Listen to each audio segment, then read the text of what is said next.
Hello students, in this video I am going to discuss the number programs in Java. This is the part 1. Number programs topic is very important for ICSE computer application exams because every year one program is there from this topic in the question paper. Before moving ahead, I want you all to subscribe my channel and press the subscribe button and press the bell icon also for the notification for new videos. Some important techniques for doing number programs in Java.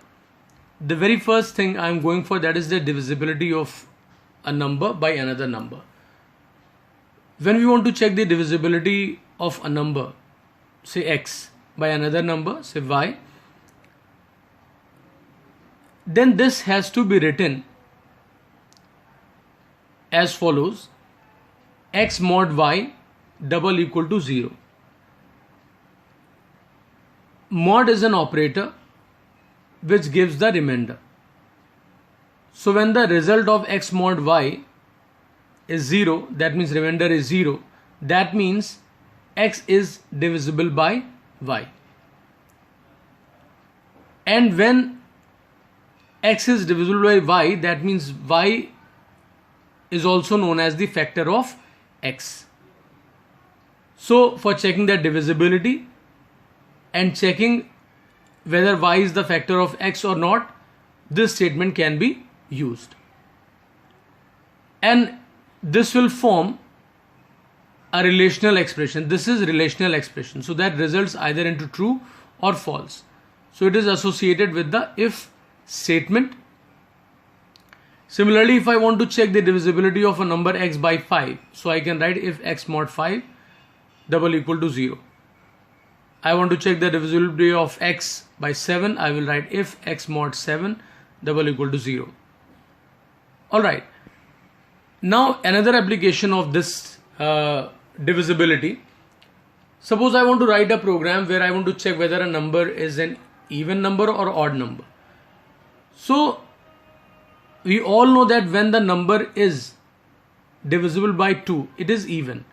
So the previous statement where it was written x mod 5 equal to 0, I'll simply write x mod 2 double equal to 0.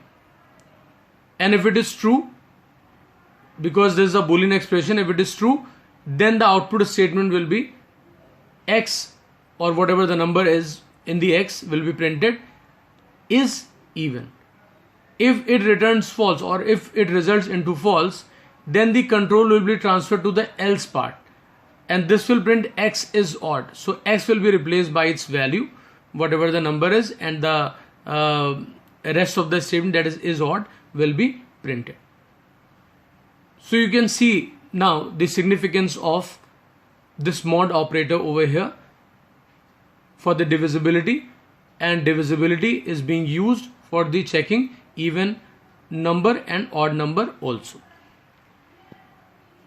Now the second one, extracting digits from a number. It's a very important operation, and very frequently we perform this to extract digits from a number. In many number programs it is required. Again, a mod operator is going to be a very helpful thing. There is an example, a number x which stores 14689, that is a complete number, 14,689 is stored within it. Now if it has to be written in Java, we have to write int x single equal to, or the assignment operator, 14,689 semicolon. So now this number is stored in the x. Now I want to extract 9. So all I need to do is just write x mod 10. So this expression will give us the rightmost digit, single digit. And remember 10 to the power 1, that 10 to the power 1 means 10. And 1 is actually the number of digit to be extracted. Suppose now I want to extract 89. Alright, so all I need to write x mod 10 to the power 2, that means 100. So 2 digits. Because this time I wanted 2 digits to be extracted, so I have performed the mod operation with 10 to the power 2, that means 100. Similarly for 3 digit, 10 to the power 3, 4 digit, 10 to the power 4, that means 10,000. Alright, so when we write x mod 10,000, it will extract 4689 from the number 14,689. That is x right now. Right, so these various statements, we can write it this way. First one, x mod 100, and this can also be written as system.out.println parenthesis x mod parenthesis int mat.pow in the parenthesis 10 comma 2. So why this int has been used? Int is being used over there because you have to typecast the value returned by the POW, because POW function is a function which has got a return type double. So we have to convert that into the integer type. So that's why this typecasting or explicit typecasting has been performed. It can be remembered easily. It's a very general statement. X mod, x is the number, mod in the parenthesis int mat.pow parenthesis 10 comma number of digits to be extracted. Whatever the number of digits you want, you can specify the number over there. All right. Now you can see the code also. There is a number or integer n which has got the value 456. Just to make our number safe, we keep the number or we copy the number into a variable called copy. That is also of int type. So we write int copy assignment operator n. Then we have got int r equal to 0. Then while copy is not equal to 0. Now there is a loop because we have to extract all the digits one after the other.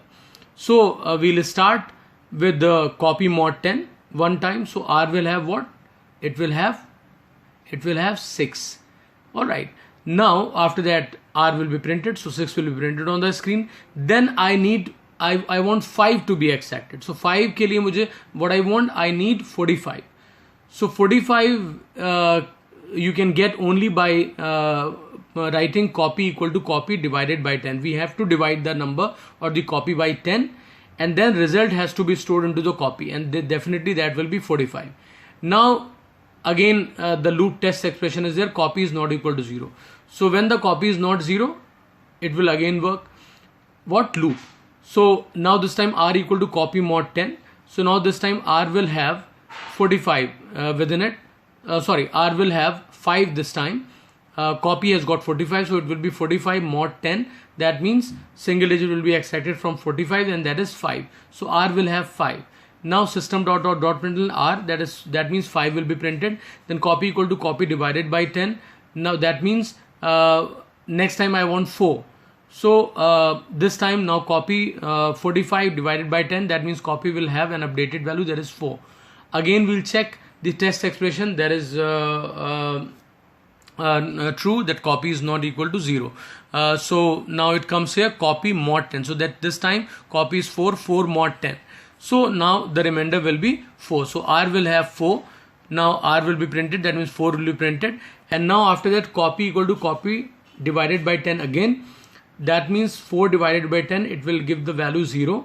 Right. Now this time copy becomes 0. So loop is over now. So this way 654, all the digits of the number have been extracted. Now similarly the process which I have already explained, it's written here in front of you. R assignment operator 456 mod 10, it gives us 6. Then we need 5. So for that copy needs to be reduced to 45. So copy equal to 456 divided by 10. Now copy is 45. R assignment operator 45 mod 10. R will have 5. Then we need 4. So for that copy needs to be reduced to 4. So copy equal to 45 divided by 10. Now copy is 4. Then we write r equal to 4 mod 10. Now r is 4. When copy equal to copy divided by 10 is executed, it becomes 0. So means copy becomes 0 and the loop stops. After that, fourth, very important, code for calculating the sum of the digits. So here students, what is happening? We have to extract the digits. So same logic will be used. Just one extra statement will be added and one more variable to store the sum. That is sum equal to sum plus the r or remainder or the extracted digit. So just follow this. Int n equal to 123. Then value sum is to be stored. Store the sum of the digits. Int sum assignment operator 0. Then we make a copy of the n.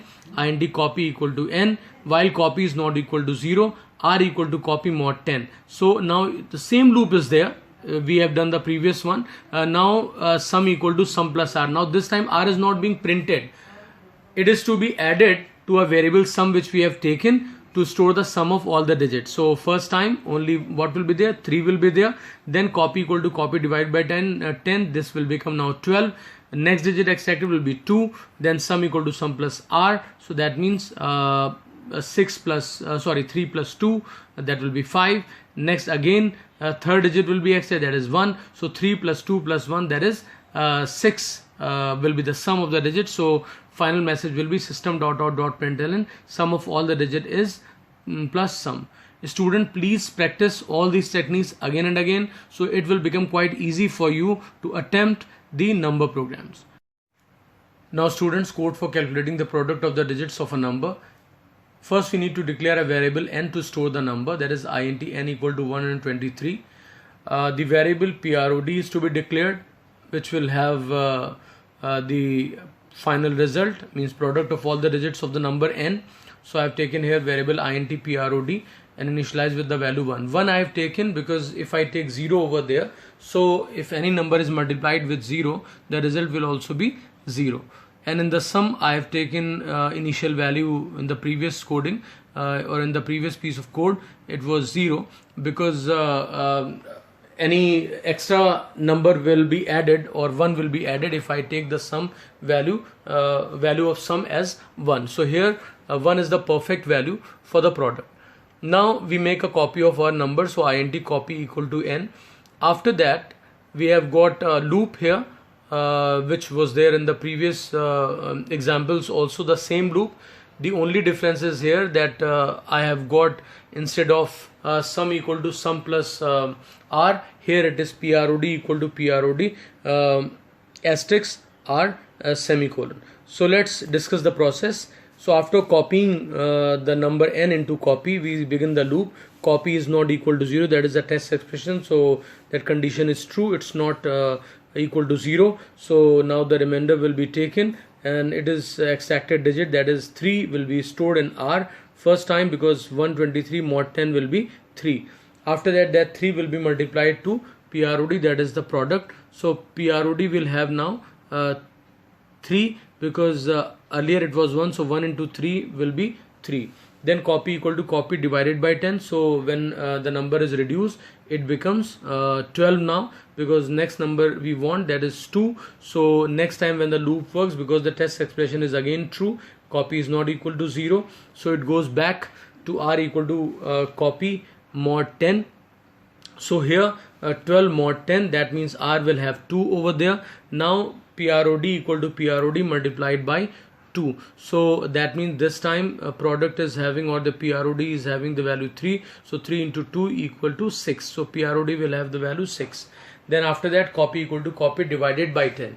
So copy has been divided by 10. This time it will 12 divided by 10. So it will have this time 1. Then it goes back to the test expression. Again the condition or the test expression, copy not equal to 0 is true, it is still not equal to 0. So again control gets back into the loop. That means r equal to copy mod 10 will be executed again. So copy mod 10, that means 1 mod 10 will produce 1 and r will store the value 1 within itself, and prod is having 6, so 6 into 1, that means prod will be having 6 within itself. Again the number is divided by 10, or the copy is divided by 10, so this time 1 divided by 10, that means this time answer will be 0, so copy will become 0 and loop will be terminated. And after that control comes outside the loop, and there system.out.println double quotes product of the digits is will be printed with the product, and that is right now 6. After that we have got code for counting the digits of the number. You can see the same process is there with another number, int n equal to 456, int copy equal to n. So copy will contain n within itself. Then int count equal to 0, so initialize the value count with 0, and while copy is not equal to 0, right, same condition is there, because the moment copy becomes 0 we stop so here we don't have to extract any digits, so there is no statement like r equal to copy mod 10. It's only count plus plus, so count will become 1. After that, copy equal to copy divided by 10, so now copy will be 45. Then again the condition or the test expression there is true, so control comes back to inside the loop, and now count plus plus, so count will become now 2. After that again 45 divided by 10, so it will be now 4. Now third time loop will be executed because still the condition or text expression is not false, so count plus plus, this will become 3. Now this time 4 divided by 10, now this time it will become 0, so the condition becomes true, or the test expression becomes true, so the loop will be over, and now it will give the output total number of digits r, so it will give us the count, that will be 3 right now. After that, code for printing factors of a number, that means number one number we have taken over here 6. So when we go for calculating the factors of a number, so very simple process we have taken up. We start with dividing the number by 1 up to the number. So here the for loop is there, I has been initialized, or the loop variable has been initialized with the value 1, and test expression says I less than or equal to n, because we have to move from 1 to up to n is what right now, that is 6, and every time we'll increase I with by 1, so I plus plus is there. So now and every time means n is fixed over there, so every time this expression will be executed, every time it will have a fresh value for I. So if the number is 6 or n is 6, so first time it will be 6 mod I, second time it will be first time it will be 6 mod 1, second time it will be 6 mod 2, third time it will be 6 mod 3, fourth time 6 mod 4, fifth time 6 mod 5, sixth time 6 mod 6. So wherever the remainder will be 0 of these operations, only those only then the if block will be executed and the value of I will be only printed. So when n mod I, the n mod 1 is equal to 0, that means it's true, because number 6 is divisible by 1. So that I means 1 will be displayed, so 1 is the factor. Then it moves ahead, loop moves ahead, and I becomes 2. So now this time 6 mod 2 equal to 0, so yes, definitely it is divisible, so 2 will be printed, so 2 is also the factor of n. Then comes 3, so 6 mod 3 double equal to 0, so again the remainder is 0, so 3 will also be printed, so 3 is also the factor of 6. Then it comes for 4, so 6 mod 4 equal to 0, condition is false, so nothing will be printed for that. After that 5, so that means 6 mod 5 double equal to 0, so 5 will also be not printed because it's not giving us the remainder 0, so we can say that 5 is not the factor of 6. After that it goes for 6, so expression will become if 6 mod 6 double equal to 0, so this time definitely the remainder is 0, so 6 will be printed. So all the factors of 6 will be printed through this, and factors will be 1, 2, 3 and 6. Dividing a number into two parts. So it's a very interesting example. A number is 2025 or 2025. So I want 20 to be separated from 25. So here you can see system.out.println n divided by 10, so it will give us 20, and when we write system.out.println n mod 10, it outputs 25. I hope it's a very helpful topic for you. Thanks for watching the video. Please do subscribe my channel. Press subscribe button.